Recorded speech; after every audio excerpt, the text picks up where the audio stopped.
Tonight, we are going underground, not into a cave, not into a tomb, into something stranger than either, a room built specifically to change you, a room where, for 2,000 years, the most celebrated minds of the ancient world walked in as one person and walked out as another. A room where the fear of death was not argued away or reasoned through or numbed by distraction, but dissolved, burned out of the nervous system by something so overwhelming that no one who experienced it could find words for what had happened, and no one who hadn't could be told. For 2 millennia, longer than Christianity has existed, longer than the Roman Empire lasted from founding to fall, people walked the sacred way from Athens to a small town called Eleusis, 21 kilometers to the west. They walked it by the thousands, farmers and philosophers, slaves and senators, men and women, year after year, century after century, for nearly 2,000 consecutive years. And when they arrived, they descended into a hall cut into the bedrock of a hill, and something happened to them in the dark, something that Plato called the most blessed of all experiences, something that Cicero said was the greatest gift Athens had given to humanity, something that Sophocles declared was the difference between truly living and merely existing. If this journey into the ancient world resonates with you, a gentle like helps others find these stories. I'm curious, what time is it where you are? Let me know in the comments. And then, for reasons the ancient world took with absolute seriousness, they refused to say what it was. The penalty for revealing the secret was death, not exile, not a fine, death. And in 2,000 years of continuous operation involving hundreds of thousands of initiates from across the Greek-speaking world, the secret held. No one wrote it down. No one left a comprehensive account. We have fragments, hints, the awed testimony of people who clearly experienced something staggering but couldn't or wouldn't say what. The Greek word for the ceremony tells us everything and nothing at once. Mysterion, mystery, from maieo, to close, to shut, specifically to shut the eyes, or the mouth. Imagine you are standing on the outskirts of modern Eleusina, an industrial town 21 kilometers west of Athens. It is an unglamorous place, shipping yards and cement factories, a working port on the Saronic Gulf. The air smells of diesel and salt. Traffic grinds along the coastal road. There is nothing about this place that suggests what it once was, the most sacred site in the ancient Western world, a place where the boundary between life and death was said to become, for one night each year, so thin that you could step across it and come back. But the ruins are here. Walk past the chain link fence and the ticket booth and the small archaeological museum, and you will find them.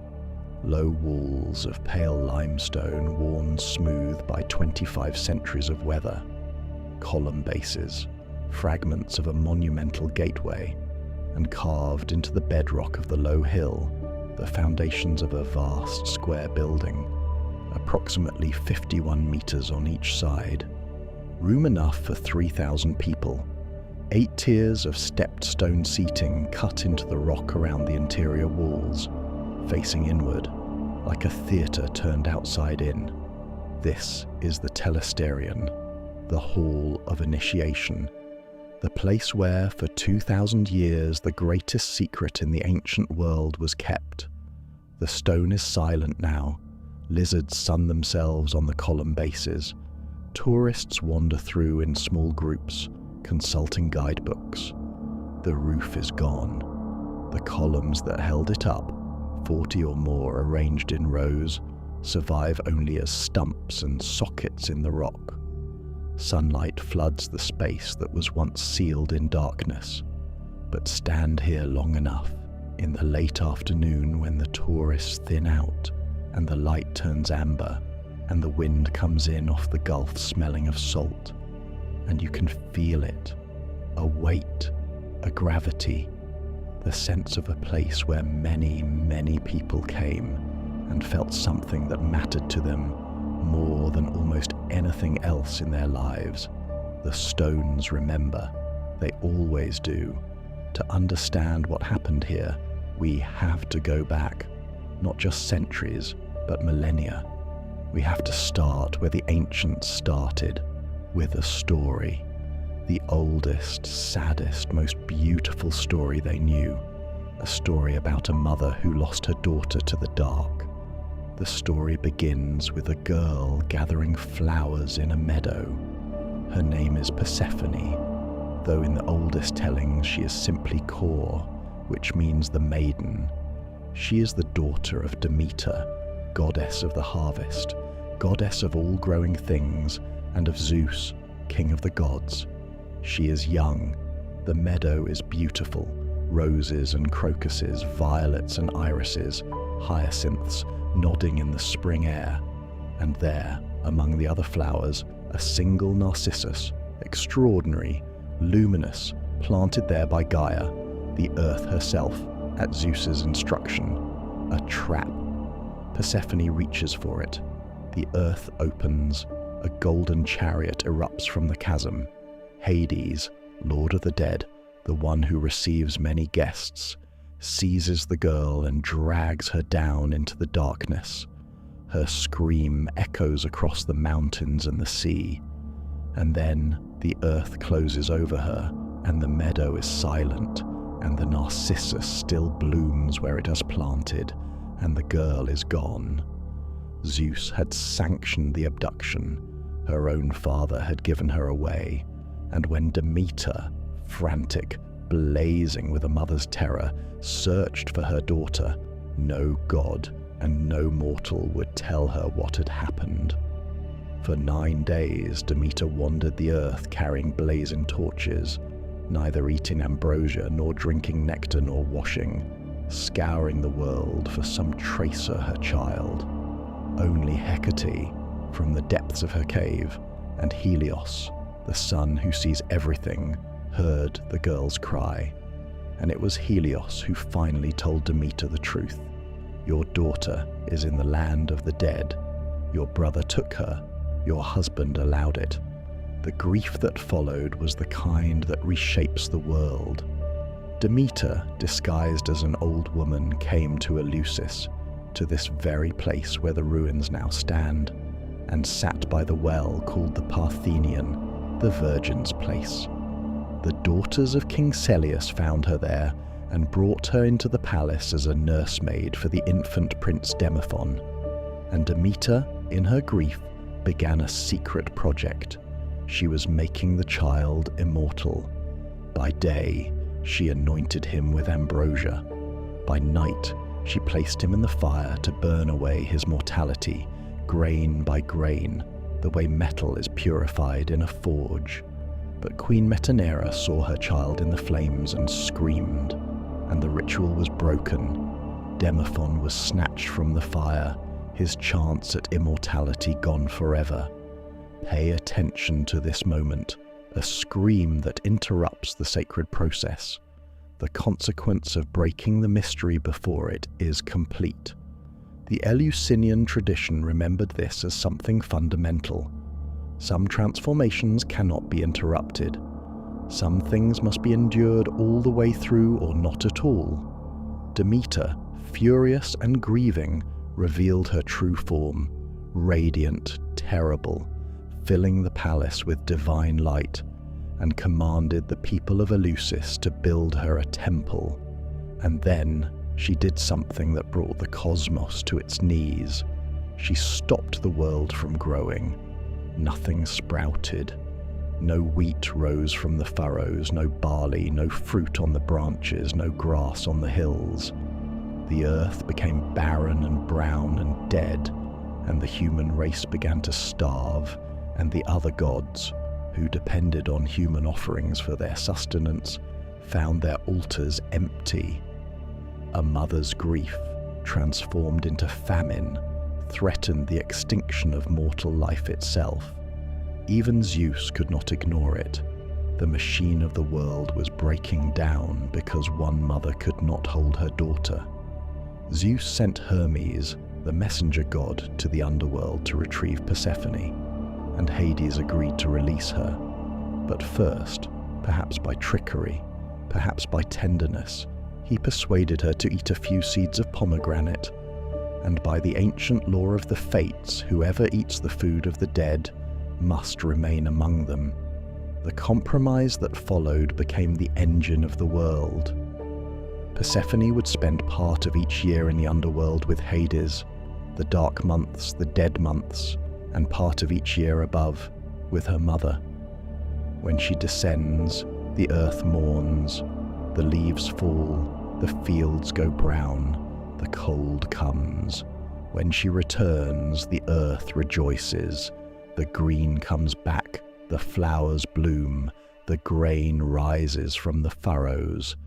Death and life, descent and return, the endless wheel. This is the myth that the Eleusinian Mysteries were built upon, but it is not a simple myth, and the ancients knew it. It operates on at least 3 levels at once. On the agricultural level, it explains the seasons, the grain that falls into the earth and seems to die, then rises again as new life. On the personal level, it maps the descent into grief and darkness and the eventual, fragile return to light.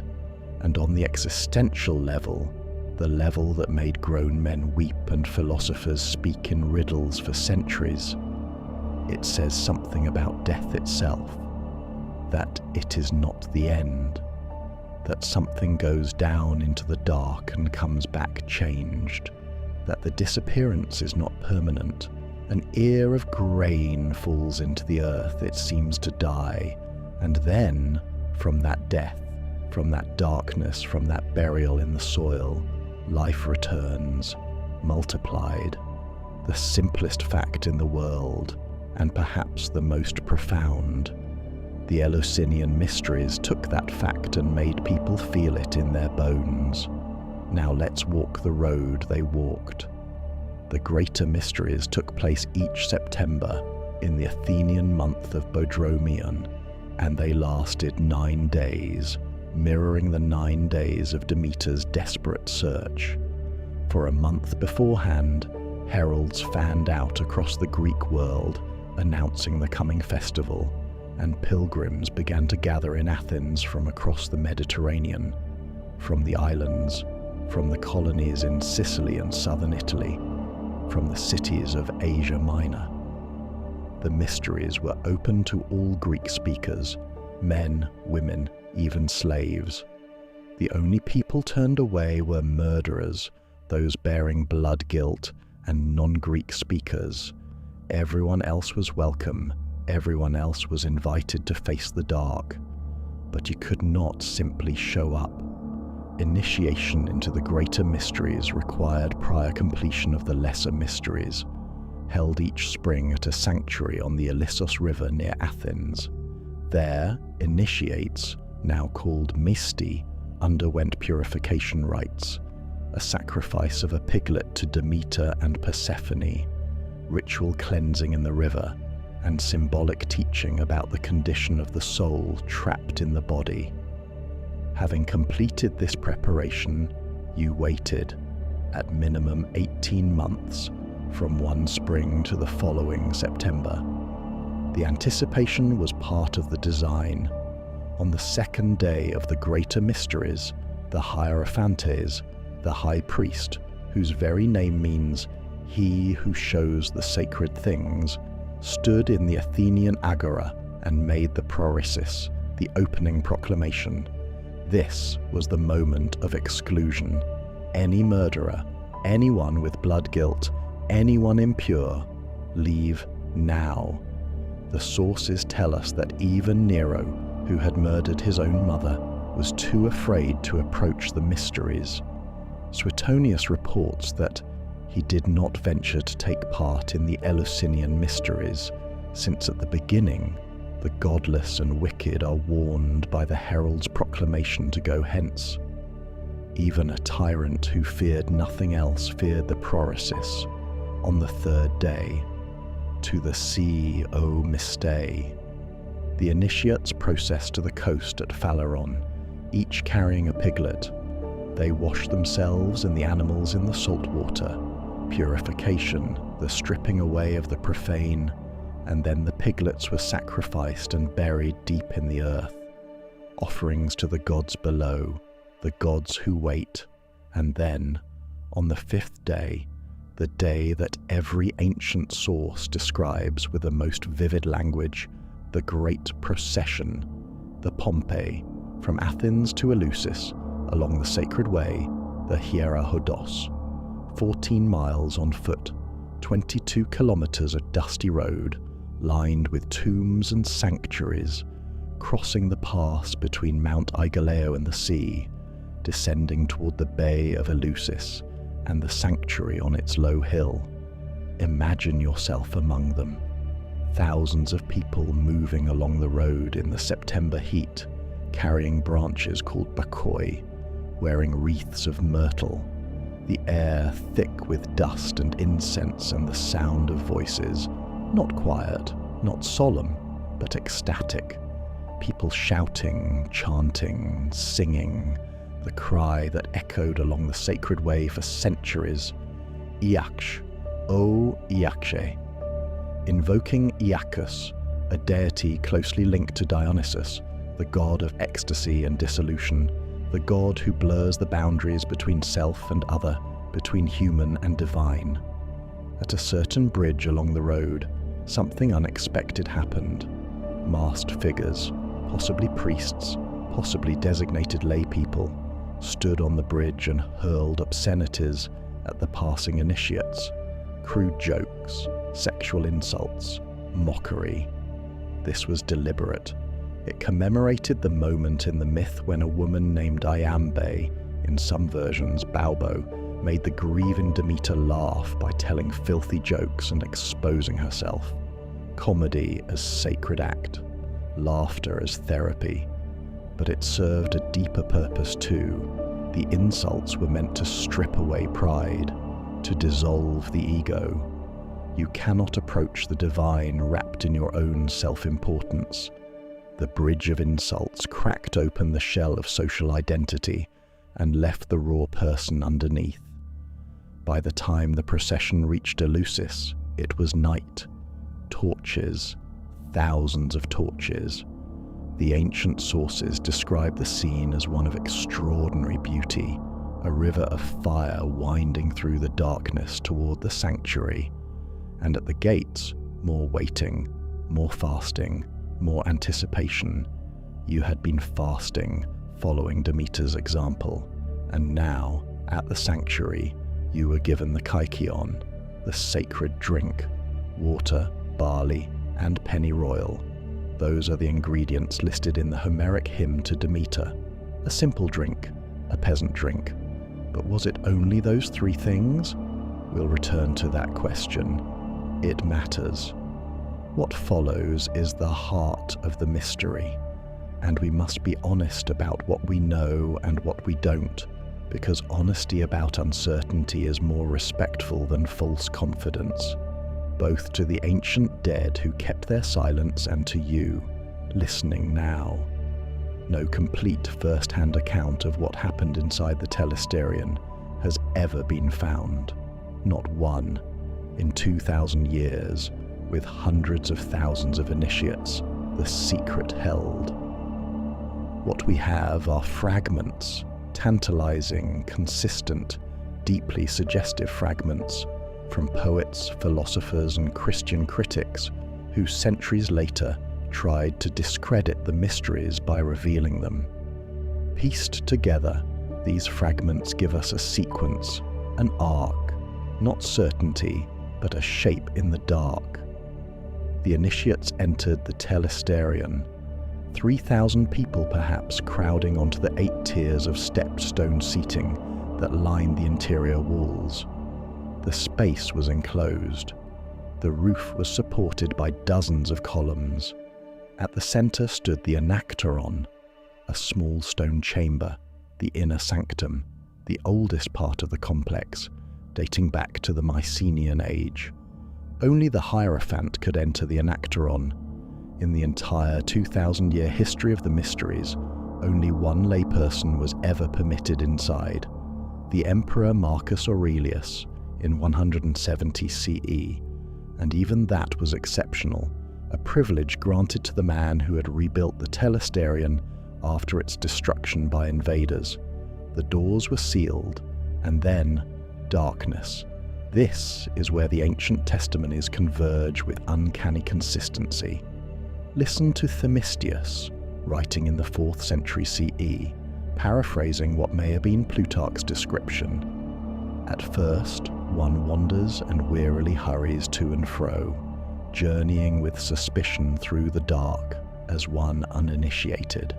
Then come all the terrors before the final initiation, shuddering, trembling, sweating, amazement, wandering, terror, 3,000 people in total darkness, stumbling, disoriented, the sound of their own breathing magnified by the enclosed space.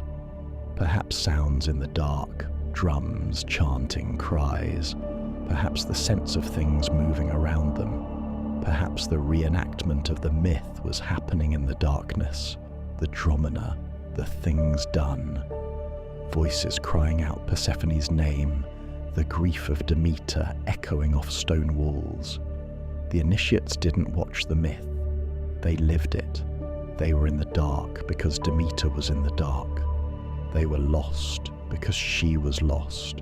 They were terrified because terror is what the descent into death feels like. Aristotle, and this is one of the most crucial fragments we have, said that the initiates were not to learn but to experience and to be put in a certain condition. Read that again. Not to learn, not to receive information, not to be told the meaning of life, to experience something, to undergo a transformation. The mysteries were not a lecture. They were not a sermon. They were an event that happened to your nervous system, to the deepest parts of your awareness, to the place where thinking stops and something else begins. The 3 elements of the secret rite had ancient Greek names. The dromina, things enacted, the deiknimena, things shown, the legomena, things spoken. Together they formed the aporita, the unrepeatables, the revelation that carried the death penalty if disclosed. And then, after the darkness, after the wandering, after the terror, the light. Themistius again. Then one is struck with a marvelous light. One is received into pure regions and meadows, with voices and dances and the majesty of holy sounds and shapes. Plato, in the Phaedrus, described initiates seeing beauty shining in brightness, beholding the blessed sight and vision in a state of perfection, in the pure light, being ourselves pure. The Hierophant emerged from the Anacteron. A fire blazed from the opening in the roof above the inner chamber. Light and smoke would have poured upward. The Hierophant proclaimed, "Brimo has given birth to Brimos. The queen of the dead has given birth to a mighty son. Death has produced life. From the deepest darkness, fire." And the people cried out, all 3,000 of them, their voices rising together, looking up at the sky and down at the earth.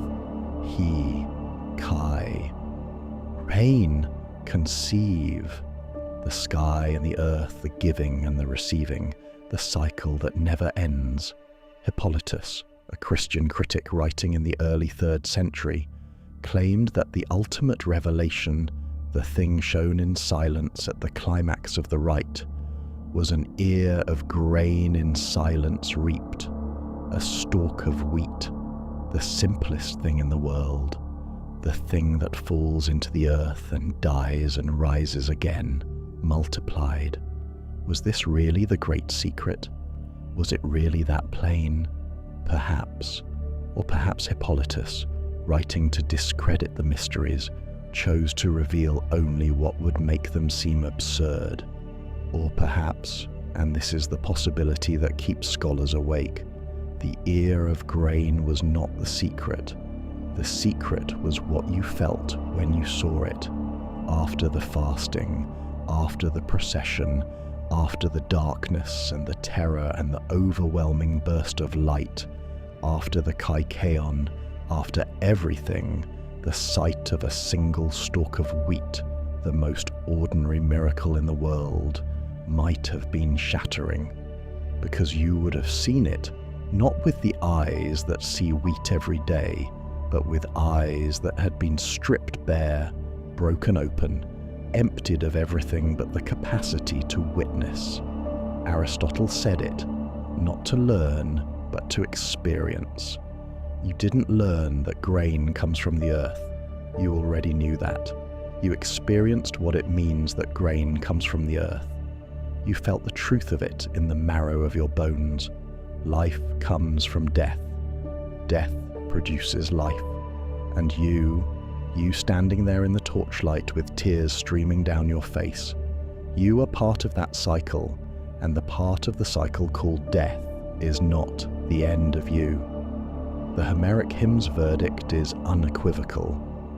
Blessed is he among men on earth who has seen these mysteries, but he who is uninitiated and who has no part in them never has the same lot once dead in the dreary darkness. Pindar. Happy is he who, having seen these rites, goes below the hollow earth. For he knows the end of life, and he knows its God-sent beginning. Sophocles. Thrice blessed are those mortals who have seen these rites, and then go to Hades. For them alone there is life, for the others all is misery. Read those words again. For them alone there is life, not a metaphor, not a figure of speech.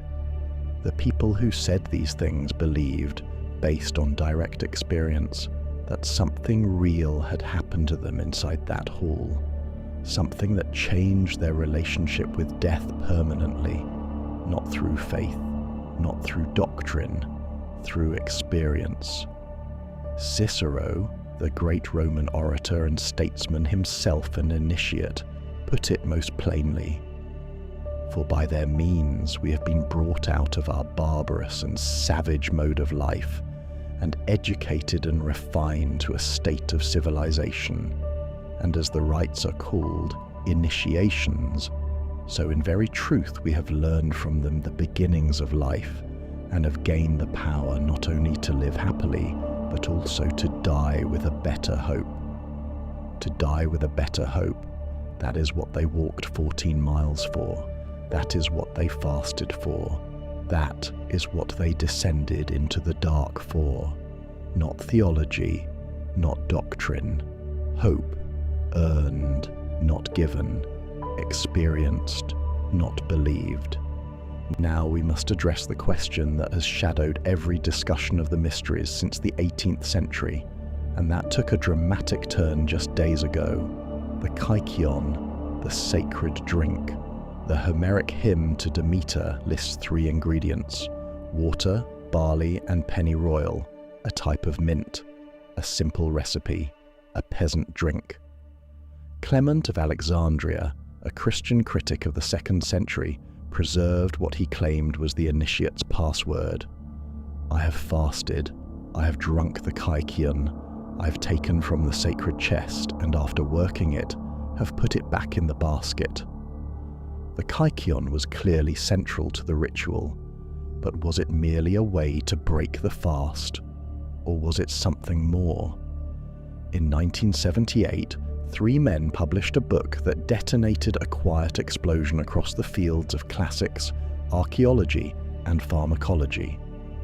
The book was called The Road to Eleusis, and its authors were an extraordinary trio: R. Gordon Wasson, a pioneering ethnomycologist; Albert Hofmann, the the Swiss chemist who had synthesized LSD, and Carl Ruck, a classicist at Boston University. Their thesis was provocative. The Kykeon contained ergot. Ergot, Claviceps purpurea, is a parasitic fungus that infects cereal grains, particularly barley and rye. Its alkaloids are chemically related to LSD. Hoffman himself confirmed that ergot of barley contains psychoactive compounds, ergonovine and lysergic acid amide, known as LSA, that are water-soluble and could therefore be extracted by soaking infected barley in liquid. A simple process, ancient enough for anyone to stumble upon. The hypothesis was seductive. It would explain the consistency of the experience, why generation after generation, for 2,000 years, people reported the same shattering transformation. Ritual theatre alone, however powerful, tends to produce variable results. A pharmacological agent could standardize the experience across thousands of people in a way that ceremony alone could not. But there was a problem, a serious one. Untreated ergot is lethally toxic. It causes ergotism, St. Anthony's fire, a horrifying condition involving gangrene, convulsions, hallucinations, and death. Medieval Europe saw mass outbreaks that killed thousands. How could something this dangerous have been administered safely to 3,000 people per ceremony, year after year, for 2 millennia, without a single recorded case of poisoning? For nearly 50 years, this objection stopped the hypothesis cold. Scholars acknowledged it was interesting, but ultimately unprovable and possibly irresponsible. Walter Ergot, one of the most respected classicists of the 20th century, rejected the ergot theory while conceding that some other entheogen might have been involved. The debate seemed frozen, and then, in February 2026, just days ago, as of this recording, a paper was published in Nature's Scientific Reports that may have broken the impasse. A team of researchers at the National and Kapodistrian University of Athens, working with international collaborators, asked a deceptively simple question. Could ancient techniques have transformed toxic ergot into a safer psychoactive preparation? Their method was elegant. They treated powdered ergot with a lye solution made from wood ash and water, materials that would have been ubiquitous in the ancient world, and heated it under controlled conditions. The process is called alkaline hydrolysis. The results were striking. The treatment broke down the most dangerous ergot compounds while producing LSA and iso-LSA, psychoactive but far less toxic than untreated ergot. Under optimal conditions, 1 gram of treated ergot yielded approximately 0.5 milligram of LSA, a dose known to affect perception. The alkaline residue could be neutralized before consumption through air exposure or mixing with the barley and mint of the Kykeon recipe. The entire process requires nothing more sophisticated than fire, wood ash, water, and patience. Any competent practitioner in the ancient world could have performed it. This does not prove that the Kykeon contained ergot. Let us be precise about that. No chemical analysis has been conducted on residues from the Telesterion at Eleusis itself. What the study demonstrates is feasibility, that the fatal flaw in the psychedelic hypothesis, the toxicity problem, may not be fatal after all. There is one piece of physical evidence that reaches beyond feasibility into the archaeological record. At Mas Castellar de Pontos, a multi-ethnic sanctuary in Catalonia linked to the cult of Demeter, archaeobotanist Jordi Juan Tresserras identified ergot sclerotia inside a miniature chalice, similar to the ritual vessels used in Eleusinian rites. Ergot residues were also found between the teeth of a human jawbone at the same site. This is not Eleusis, but it is a Demeter sanctuary, and it is Ergot in a ritual vessel. We should be honest about the range of scholarly opinion. Some researchers argue that no psychoactive substance was necessary, that the combination of prolonged fasting, sensory deprivation, intense expectation, theatrical fire and sound effects, the power of collective experience, and the accumulated cultural weight of the myth was more than sufficient to produce the reported transformations. And they may be right. The human nervous system is capable of extraordinary states under the right conditions, with no chemistry involved. Others point to the sheer consistency of the reports across 2 millennia and ask, can theatre alone explain that? Can set and setting, however powerful, reliably produce the same depth of experience in 3,000 different people on the same night, year after year, century after century? The honest answer is, we don't know. Perhaps it was the drink. Perhaps it was the darkness and the fire. Perhaps it was some combination, a mild psychoactive amplifying an already overwhelming ritual context. The 2026 study opens a door that had been closed for 50 years, but it does not walk us all the way through it. The mystery, for now, endures. The authors of the 2026 study said it well. The mysteries were not merely drug rituals. Fasting, expectation, myth, collective ceremony, darkness, and setting all shaped the experience. Whatever was in the Kykeon, if anything beyond barley and mint, it was one thread in a vast tapestry.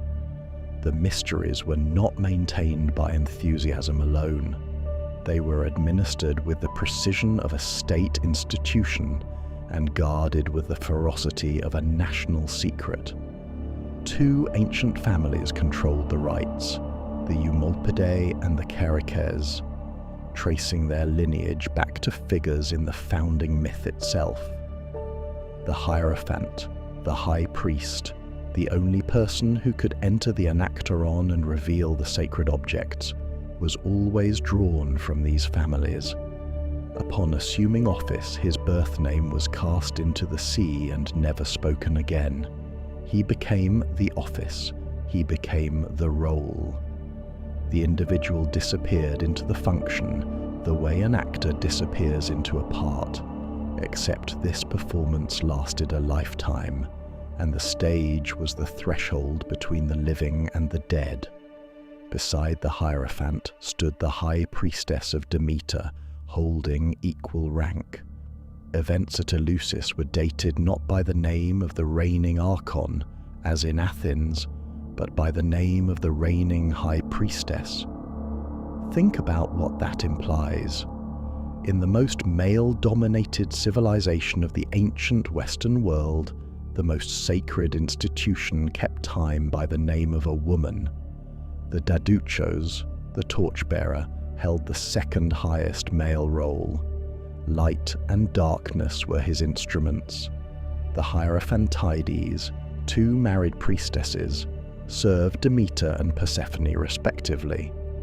And then there were the Melissae, the bees, a group of priestesses who lived apart from men, maintaining the sanctuary's sacred rhythms with the organized devotion that gave them their name. The system worked for 2,000 years, but it was not invulnerable.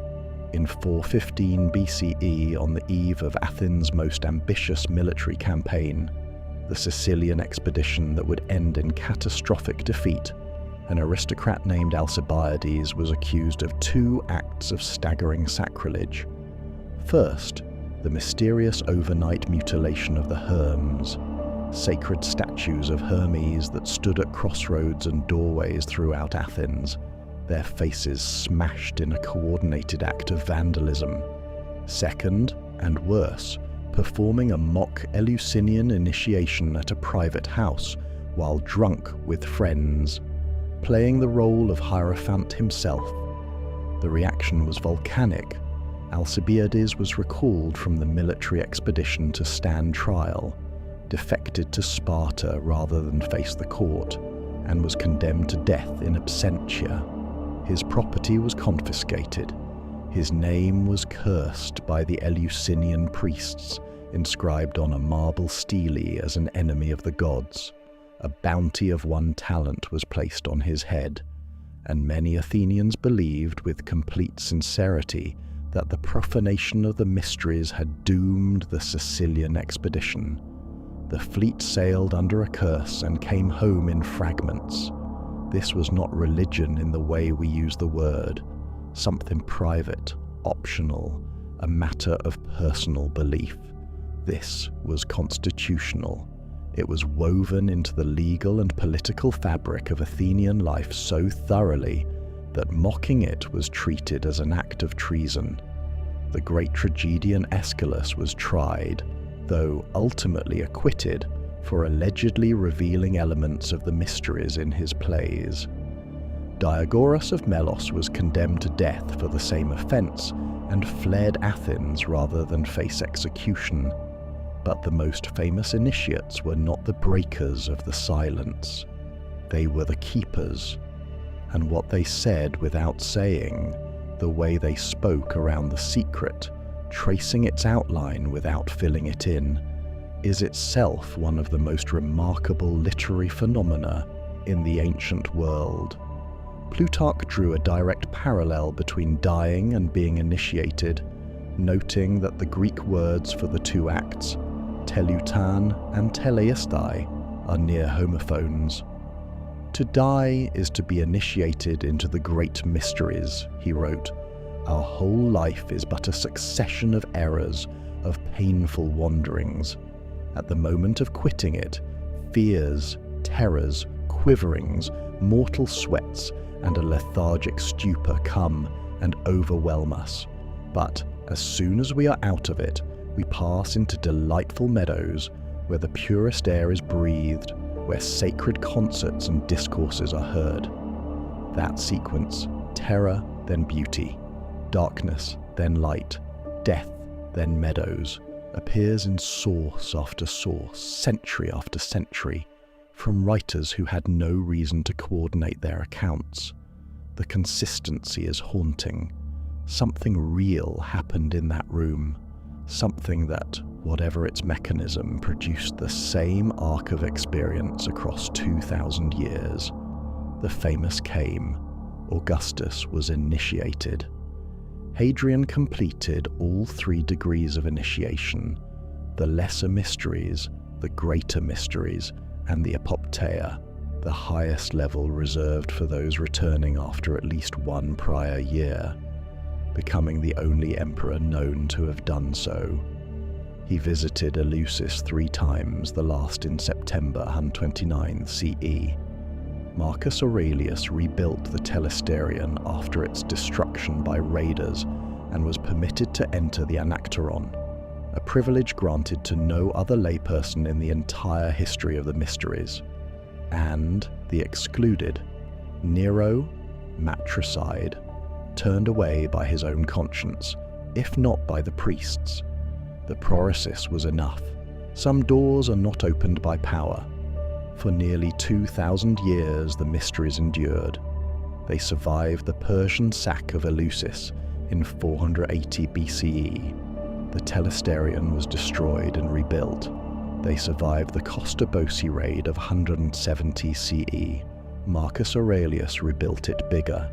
They survived the transition from Athenian democracy to Macedonian hegemony to Roman domination. They adapted, they absorbed, they continued.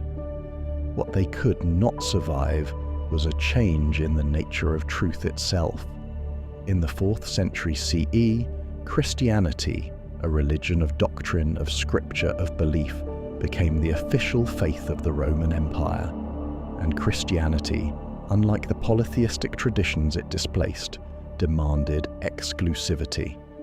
There was one God, one truth, one path.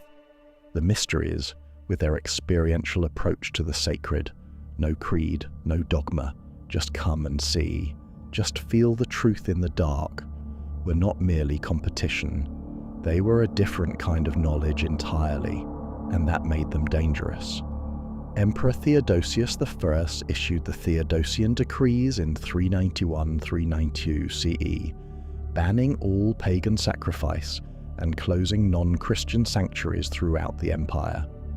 The Eleusinian Mysteries, which had operated continuously for nearly 2 millennia, fell under this edict. The fires in the Telesterion were extinguished, the processions stopped, the sacred way fell silent, but there was one last attempt. Julian, known to history as the Apostate, the last non-Christian Roman emperor, had been initiated into the mysteries and believed that restoring them was essential to the empire's survival. He commissioned their renewal. He appointed what would be the last legitimate hierophant. For a brief window, from 361 to 363 CE, it seemed possible that the oldest continuous sacred tradition in the Western world might be revived. Julian died after only 2 years of rule, killed by a spear in a campaign against Persia. Whether the wound was dealt by an enemy or by a Christian soldier in his own ranks has been debated for 17 centuries. With him died the last imperial will to protect the mysteries. The historian Eunapius, who was himself initiated by the last legitimate hierophant, recorded a grim detail. The very last person to hold the title of hierophant was a usurper, a man from Thespiae who held the rank of father in the Mithraic Mysteries, a different tradition entirely. The unbroken priestly lineage of the Eumolpidae, stretching back to the founding myth, was severed. The title survived. The tradition behind it did not. In 396 CE, Alaric and the Visigoths swept through Attica on a raiding campaign. They reached Eleusis and sacked what remained of the sanctuary. The Telesterion, rebuilt 10 times over nearly 2 millennia, the single most important sacred building in the ancient Western world, was destroyed for the last time. It was never rebuilt. The stones lay where they fell. The roof beams burned, and the ashes cooled, and the rain came, and the weeds grew up between the column bases, and within a generation, no living person remembered what had happened in that hall. But the secret held, even in destruction, even in the final scattering. No one wrote down the complete truth of what happened inside the Telesterion. The Christian critics who tried to reveal it, Hippolytus, Clement of Alexandria, gave fragments, details, pieces of the puzzle, enough to tantalize, not enough to reconstruct. The silence of the initiates outlasted the institution itself. What survived in the end was what always survives the destruction of sacred things: echoes. The local peasants and shepherds of the Greek countryside transferred Demeter's rites onto Saint Demetrius of Thessaloniki, who became the patron of agriculture, the Christian heir to the pagan mother goddess. The rhythm of the grain, planted, buried, risen, became the rhythm of the Eucharist, of Easter, of every tradition that tells the story of death and resurrection. The ear of grain reappeared, transformed, in the Gospel of John. Unless a grain of wheat falls into the earth and dies, it remains alone. But if it dies, it bears much fruit. The words are different, the form is different, but the truth beneath, the oldest truth, the one the mysteries taught, not as doctrine but as experience, that truth has no single container. It flows from vessel to vessel, taking the shape of whatever holds it. So let us ask the question plainly. What did Western civilization lose when the Telesterion burned? Consider what we know. For approximately 2,000 years, the ancient world possessed an institution that reliably produced profound transformative experiences. Not occasionally, not for a gifted few. Consistently for thousands of people per year, across dozens of generations. Farmers and philosophers alike walked out of that hall reporting the same thing. The fear of death was gone, not suppressed, not argued away. Gone, was accessible across social boundaries. Men, women, slaves, anyone who spoke Greek and had not committed murder could be initiated. In a world of rigid hierarchy, the Telesterion was radically egalitarian. The slave and the emperor sat on the same stone benches and faced the same darkness. Was endorsed by the most rigorous minds of antiquity. These were not credulous people. Plato, Aristotle, Cicero, Sophocles, Pindar, Marcus Aurelius, the intellectual elite of the ancient world, trained in rhetoric and logic and the careful weighing of evidence, all testified to the reality of the experience. They were not reporting wishful thinking. They were reporting something that happened to them. Required no creed. There was no Eleusinian scripture, no catechism, no list of required beliefs. You didn't have to believe anything before you entered the Telesterion. You just had to undergo the preparation and then step into the dark. The experience was self-authenticating. It proved itself, and it was destroyed in less than a decade. Not by conquest or natural disaster, but by a change in what counted as legitimate knowledge. Direct experience was replaced by received doctrine. Come and see was replaced by believe and obey. An institution that had helped human beings face the most fundamental fact of existence, that they will die, was shuttered because it competed with a new institution that offered a different answer to the same question. What would the Western world look like if this had survived? That is not a question we can answer, but it is a question worth sitting with. Here is what we can say. The need that the mysteries addressed did not disappear when the Telesterion burned. Human beings still die. Human beings are still terrified of dying.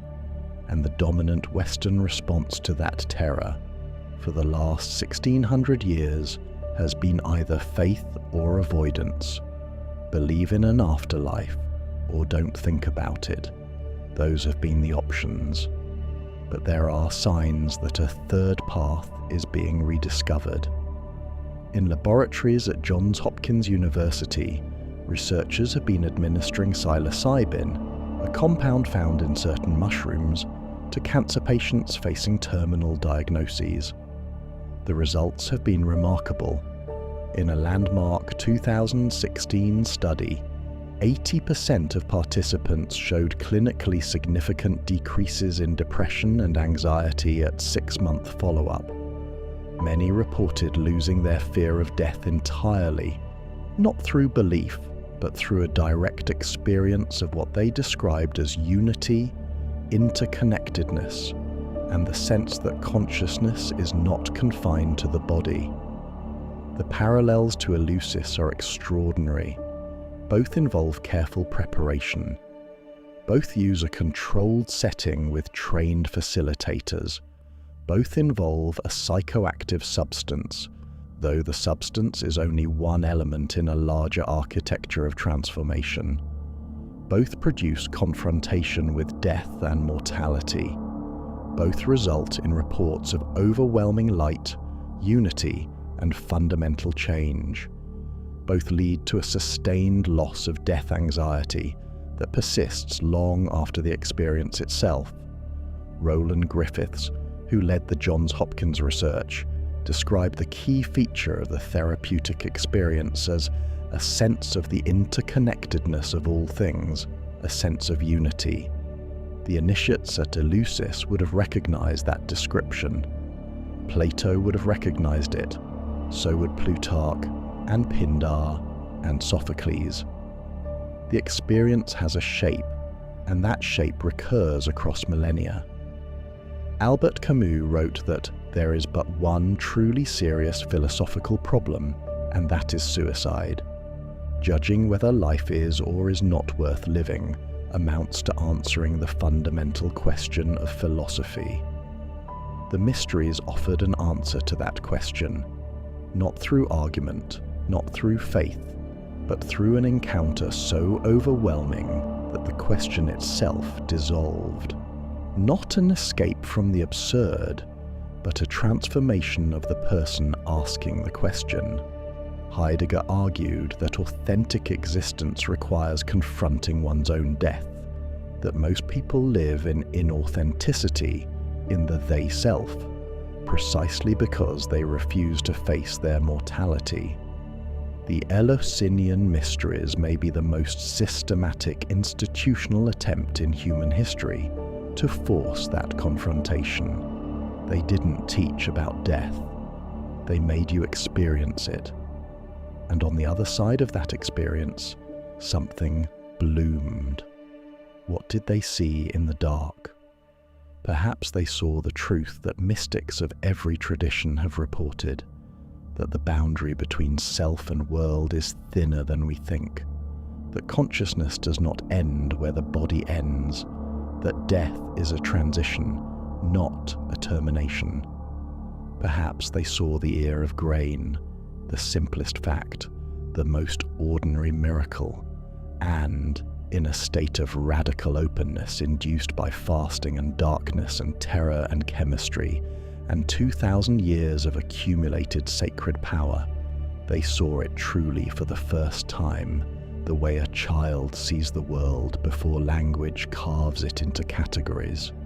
Life from death, death from life, the wheel turning, the grain falling into the earth and rising again, multiplied. Or perhaps it was something else entirely, something we cannot reconstruct from fragments and guesses and the awed silence of the dead, something that can only be known the way the ancients knew it, by walking the road, drinking the drink, entering the dark, and letting it happen to you. Something that exceeds description the way the taste of water exceeds the word wet. The Eleusinian epitaph, quoted by Jung, reads, "Truly, the blessed gods have proclaimed a most beautiful secret.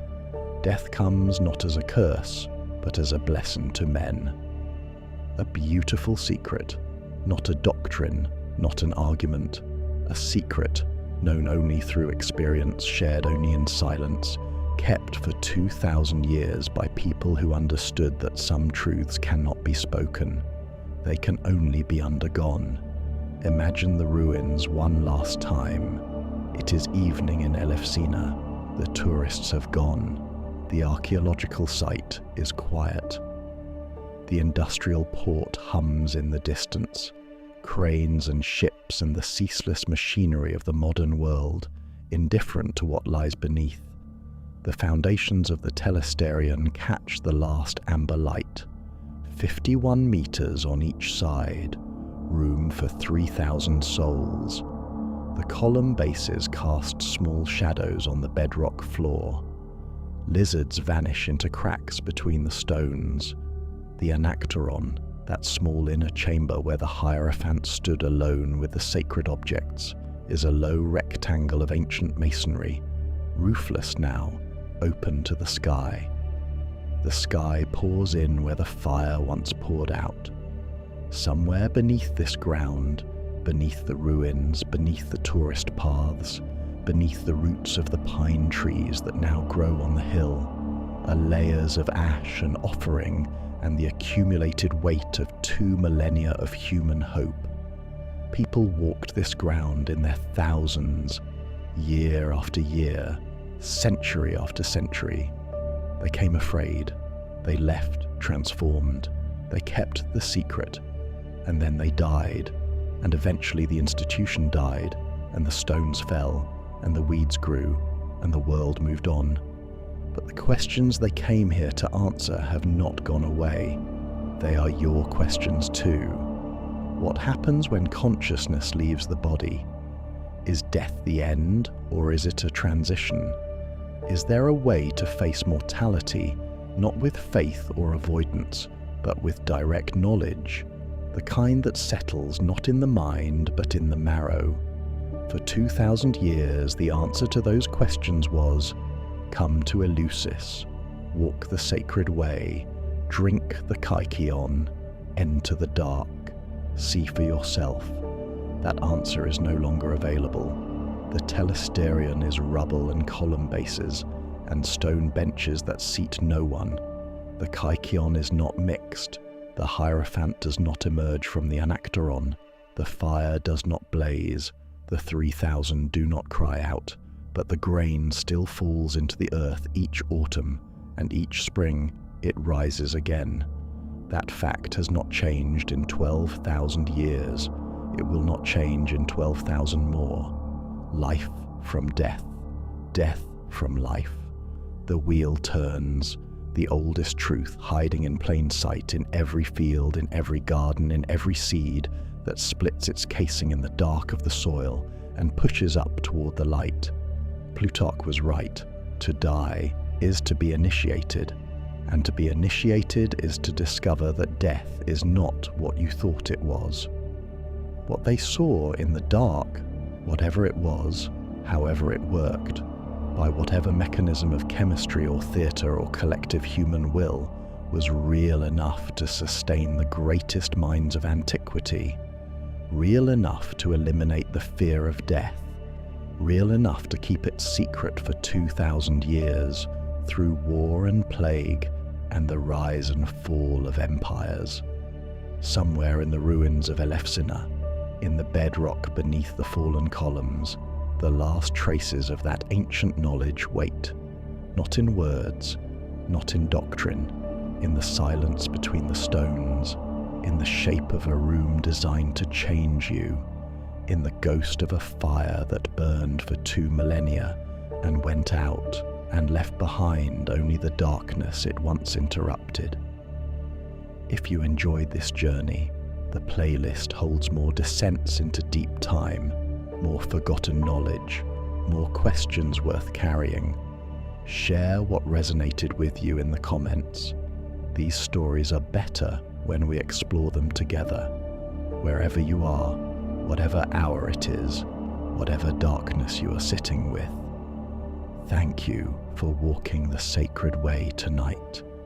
The Deep Archive will return soon with another journey into what the ancients knew and we have forgotten.